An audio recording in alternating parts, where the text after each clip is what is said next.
दोस्तों, आपने कभी सोचा है कि आपको गेहूं की बम्पर पैदावार क्यों नहीं मिलती?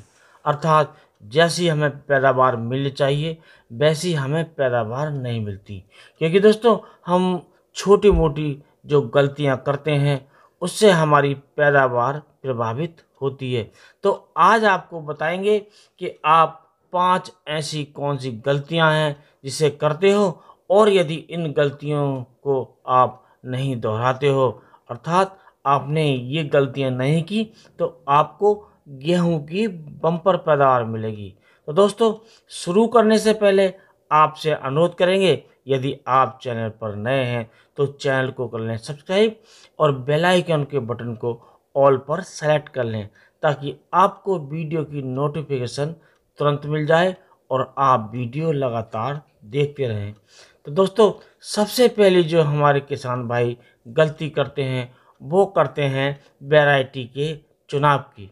अर्थात जो वैरायटी हमें ज़्यादा उत्पादन देती है उसका हमें चुनाव करना चाहिए, और इसके साथ साथ इस बात का भी हमें ध्यान रखना चाहिए कि वैरायटी यदि हम जल्दी बोते हैं तो अर्ली वैरायटी होनी चाहिए, और यदि हम पिछैती बोते हैं तो पिछैती वैरायटी बोनी चाहिए।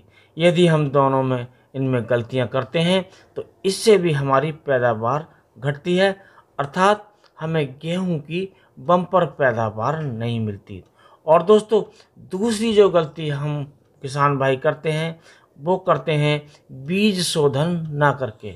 अर्थात जब हम बीज, चाहे हम किसी कंपनी का खरीदें या कहीं से भी किसी संस्था से खरीदें या घर का बीज बोएं, तो उसका हमें शोधन अवश्य करना चाहिए।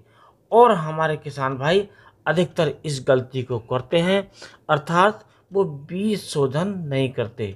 और दोस्तों, जो घर का बीज होता है उसका तो बीज शोधन अवश्य करना चाहिए, लेकिन मैं तो ये कहता हूँ, यदि आप किसी कंपनी का बीज खरीदते हैं तब भी उसका बीज शोधन अवश्य करें। हो सकता है कि कंपनी ने बीज का शोधन ना किया हो, और किया हो तो पर्याप्त मात्रा में जो दवाई इस्तेमाल होनी चाहिए वो पूरी इस्तेमाल नहीं की हो।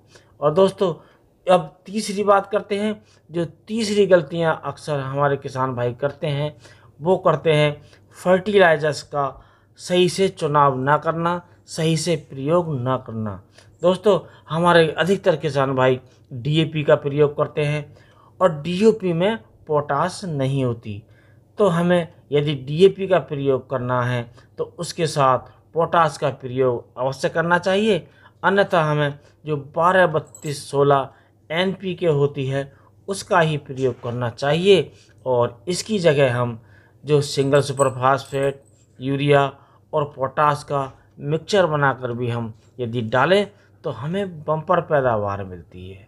और दोस्तों, चौथी जो हमारी गलती किसान भाई करते हैं वो करते हैं पहले पानी को सही समय पर प्रयोग ना करना। अर्थात जब हम पहली सिंचाई करते हैं तो उसका हमें सही समय पर करना चाहिए, अर्थात हमें 21 से 25 दिन की अवस्था पर पहली सिंचाई अवश्य कर देनी चाहिए। अब दोस्तों, ये बात करते हैं कि 21 दिन की और 25 दिन की क्या अवस्था है। तो दोस्तों, कुछ ज़मीन हमारी मोटी होती हैं, उनमें पानी के धारण करने की क्षमता ज़्यादा होती है, तो उनमें हम जो पहली सिंचाई कर सकते हैं वो 25 दिन की अवस्था तक कर सकते हैं।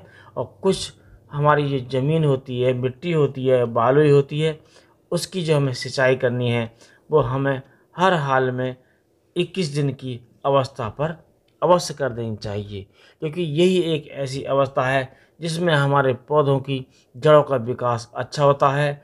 और जड़ों का विकास जब अच्छा होगा तो हमारे पौधे ज़मीन से विभिन्न प्रकार के खाद, विभिन्न प्रकार के पोषक तत्व लेकर फोटोसिंथेसिस की क्रिया तेज करेंगे, ज़्यादा भोजन बनाएंगे और ज़्यादा उत्पादन देंगे। और दोस्तों, पांचवी गलती हमारे किसान भाई अक्सर करते हैं कि इसमें वो किसी प्रकार का माइक्रोन्यूट्रिएंट्स या जिंक का प्रयोग नहीं करते हैं। अर्थात ये गलती करने से भी हमारी जो पैदावार है वो प्रभावित होती है। तो हमें हर हाल में माइक्रोन्यूट्रिएंट्स का प्रयोग अवश्य करना चाहिए। यदि हम माइक्रोन्यूट्रिएंट्स जो विभिन्न प्रकार के आते हैं वो नहीं कर पाते हैं, तो हमें कम से कम जिंक का प्रयोग तो अवश्य ही करना चाहिए। यदि हम ऐसा करते हैं तो हमें अपने गेहूं से बम्पर पैदावार मिलेगी, ज़्यादा पैदावार मिलेगी और हमारा लाभ भी बढ़ेगा। और दोस्तों, इस वीडियो में बस इतना ही। अगले वीडियो में किसी नए टॉपिक के साथ फिर मिलेंगे। तब तक के लिए नमस्कार।